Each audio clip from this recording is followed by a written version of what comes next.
kognitif. Satu lagi? Nah, biasa banget loh. Apa? Biasanya pulang ke rumah terus habis itu ngerjain apa terus tiba-tiba lupa. Tapi ini masih enggak. Nah, fisik ini lebih mudah untuk dilihat gitu ya, ibu sekalian. Jadi mungkin nanti kita juga banyak akan diskusi, kemudian kita juga akan melihat.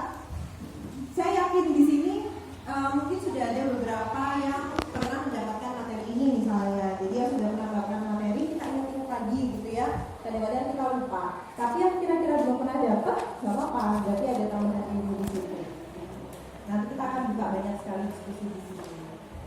Sebelum saya mulai, ada pertanyaan, ada permintaan, atau kita bisa lanjut? Lanjut ya. Oke. Ini kayaknya usianya 11-12 sama saya kayaknya. Udah seumuran ya, seumuran. Saya tuh mau manggil ibu juga gimana, kayaknya seumuran manggil mbak, boleh ya? Mbak-mbak semuanya boleh? Boleh. Terus saya dibisikin katanya ada ketua kelas, benar? Oke, ketua kelasnya siapa sampai dengan 4-5 tahun. Dan kita menyebutnya istilahnya itu tugas pengembangan. Tugasnya ini opo sih saja nih anak-anaknya kita itu di usia-usia yang sudah kita kategorikan. Nah, lihat yuk. Nah, tugasnya akan berbeda. Kita akan mempelajari dua ini ya, ibu-ibu. Yang pertama mengenai sensorik dan kemudian motorik. Mungkin sering dengar ya, sensoriknya itu mengenai keindera, kemudian motoriknya nanti ada gerakan kasar sama gerakan halus. Kita akan bahas ini. Oke, start ya. Nah, panca indera, namanya panca indera berarti ada 5. Penglihatan ya, kemudian pendengaran ya, perasa penciuman dan juga peragaan. Aman ya? Semangat ya semuanya ya, gak ada yang tiba-tiba menemukan istilah baru, panca indera yang baru gak ada. Aman. Lanjut, berarti aman. Nah, sekarang kita mulai ke penglihatan. Mulai monggo sambil melihat materinya, nggak apa-apa. Nah, di sini kita bisa melihat ada beberapa informasi-informasi yang bisa dipelajari. Kalau bayi baru lahir, itu ternyata sudah bisa melihat objek dengan baik dari jarak 17 sampai 38 cm. Lumayan ya, sekitar segini gitu. Kemudian bayi juga ternyata memiliki kemampuan untuk mengikuti gerakan objek. Dulu saya ingat banget, kan yang ngebantuin semuanya kan mama ya. Biasa, saya kan nggak paham ya, nggak pernah ngelahirin, terus tapi tiba-tiba ngelahirin, tiba-tiba ada bayi, gitu saya bingung kan harus ngapain. Mama yang ngebantu. Saya ingat banget waktu itu mama begitu anak saya lahir belum ada sebulan, ibu ngelakuin juga nggak sih tangannya itu pegang tangan gitu ya, terus habis itu tangannya digerakin, terus dilihat bola matanya itu bergerak nggak anaknya, iya nggak? Iya kan?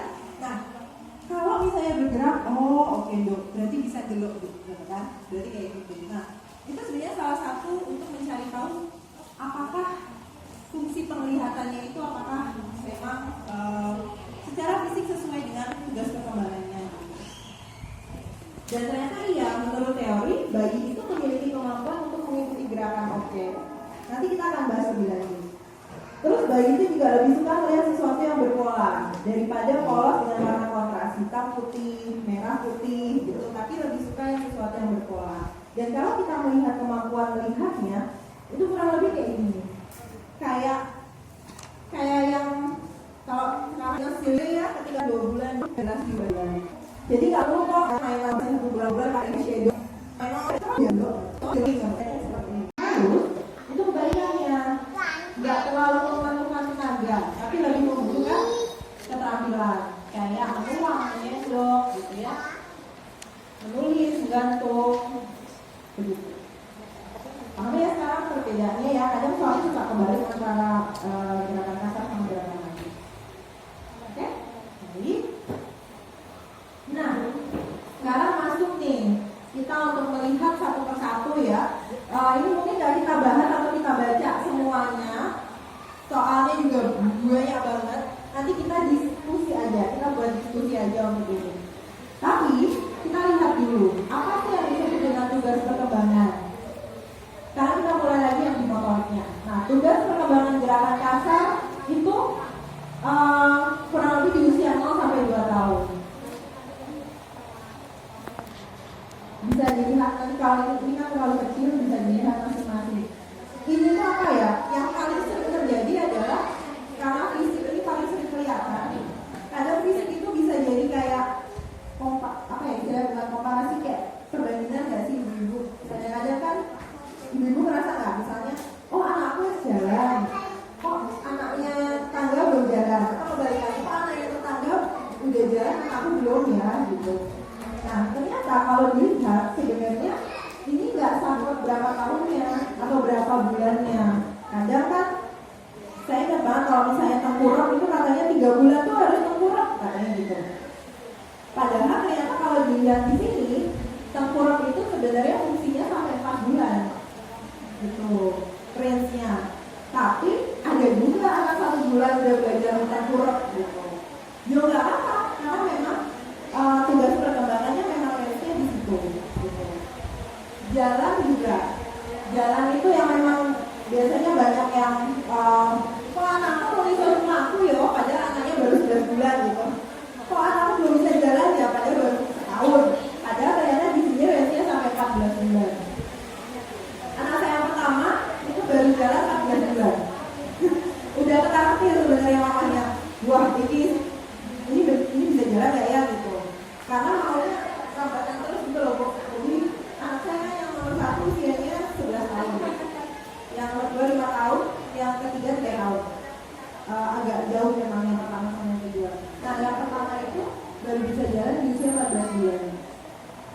Bukannya nggak mau jalan, tapi kayaknya nggak pede gitu loh, perambatan gigi terus gitu. Nah akhirnya bisa jalan di usia 14 bulan. Berbeda dengan adiknya itu sudah bisa jalan di usia 12 bulan. Jadi 1 tahun pas itu adik-adiknya udah bisa jalan. Tapi kakaknya yang pertama itu di usia 10 bulan udah bisa ngomong. Sedangkan adiknya di usia 12 bulan 1 tahun belum banyak ngomong gitu. Jadi memang beda-beda.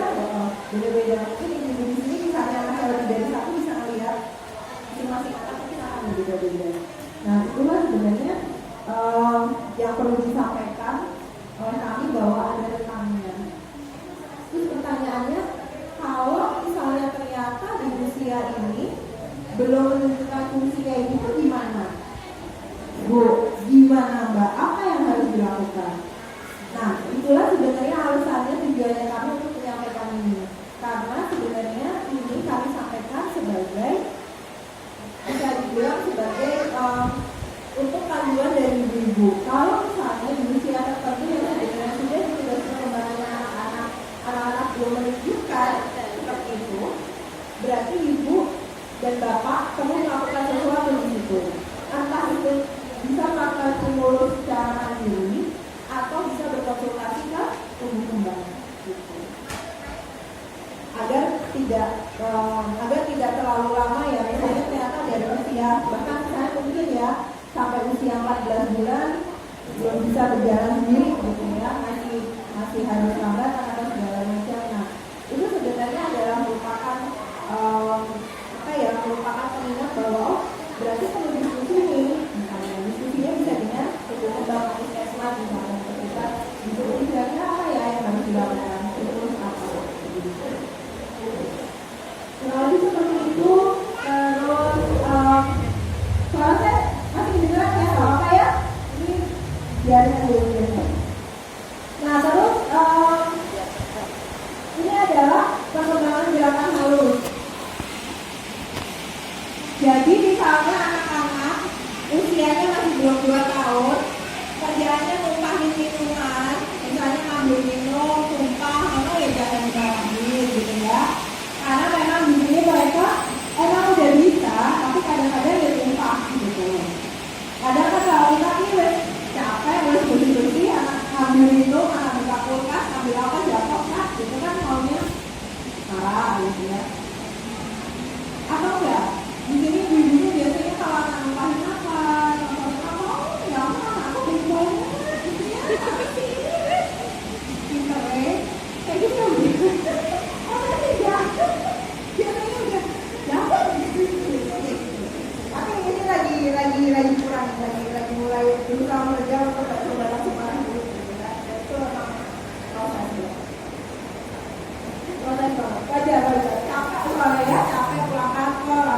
lagi dibersihin, tiba-tiba dikotorin lagi, itu kan kayak gitu. Tapi kalau di usia tersebut anak masih wajar untuk melakukan kesalahan-kesalahan itu. Secara memang gerakan halusnya belum maksimal. Oke. Nah, kalau untuk usia 3-5 kalian 11, ini kurang lebih. Jadi nanti bisa sambil di streaming, bisa dilihat juga. Nah, ini usianya berapa nih? Ini usianya berapa? 2 tahun ya? Pak, udah bisa lari gitu. Sudah sesuai Bu dengan tugas pengembangannya tadi. Nah, ini kurang lebih gerakan langkah di 3-5 tahun. Lebih aktif, bisa lebih bergigi kalau dia anaknya, capek, bener. Apalagi kalau jaraknya anaknya pendek-pendek gitu. Saya masih agak jauh, jadi ya kakaknya kadang bantuin ngomongin adiknya gitu. Tapi ada yang anaknya cuma usia 1 tahun, 2 tahun, wah itu benar-benar kayak itu dari next ya. Nah, ini gerakan liftnya bisa terlihat kayak gini kurang lebih dari usia 2-3 tahun, 3-4 tahun sampai 4-5 tahun. Nanti kita akan buat kelompok untuk diskusi, terus nanti bisa dibaca lagi di rumah. Oke, nah sekarang laksananya atau stimulusnya kayak gimana? Tadi udah lihat ya, kira-kira gerakan motoriknya, gerakan fisiknya kayak gimana. Sekarang stimulusnya akan seperti apa yang bisa dilakukan? Oke. Nah, mengapa fisik penting gitu ya? Mengapa fisik itu penting? Jadi kalau menurut piramida pembelajaran, gerakan fisik itu berada di paling bawah, sehingga dia akan menopang yang atas-atasnya. Makanya ketika fisiknya sudah sesuai dengan tahapan perkembangan, maka perkembangan yang lainnya dari mulai kognitif, intelektual itu akan lebih mudah untuk berkembangnya. Kalau fisiknya sudah disesuaikan dengan tahapan perkembangan yang tadi. Jadi kalau piramida bisa dilihat di sini secara besar. Jadi itu dasar banget. Makanya penting banget untuk melakukan simulasi terhadap gerakan fisik yang merupakan gerakan awalnya. Nah, kira-kira tanaman yang tumbuh lebih baik yang sebelah mana? Dua. Kenapa, Bu? Kenapa enggak? Karena lebih banyak stimulasi daripada. Dan stimulasinya dalam bentuk Dikasih air atau dikasih pupuk? Dikasih air, kan pupuk. Ada matahari, gitu ya. Beda sama yang anak nomor 1, misalnya gitu. Gak dikasih stimulus apa-apa, yo anaknya gede, jadi aja dikasih makan ya gede. Cuma dia bisa jalan, dia bisa lari ya, tapi akan berbeda ketika sudah dibantu dengan stimulus. Oke. Nah, sekarang kita lihat stimulasinya. Ini tuh banyak banget sebenarnya. Nanti kita agak percepat aja biar kita bisa diskusi. Sekarang simulasi indera penglihatan. Nah, tadi ya, kalau sekarang kan udah canggih, ada mainan yang bisa ditaruh di atas gitu, terus anaknya main-main gitu. Nah, itu sebenarnya untuk menstimulasi indera penglihatan, melatih gerak bola mata, deteksi dalam penglihatan anak gitu.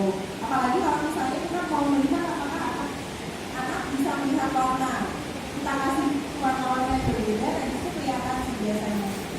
Apakah anak memang ada misalnya apakah bisa mengenali warna tadi atau misalnya enggak. Kalau misalnya enggak kan berarti mungkin ada kecenderungan untuk bisa jadi ada permasalahan yang di bawah atau apa.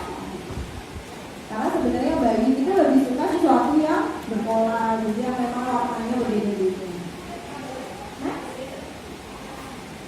Nah, kemudian simulasi indera pendengaran. Nah, itu macam-macam, bisa dengan mulut, suara mulut, gitu ya, suara tangan, tok-tok, suara giring. Kalau misalnya nggak punya pakai panci, kadang gitu ya, apa gitu.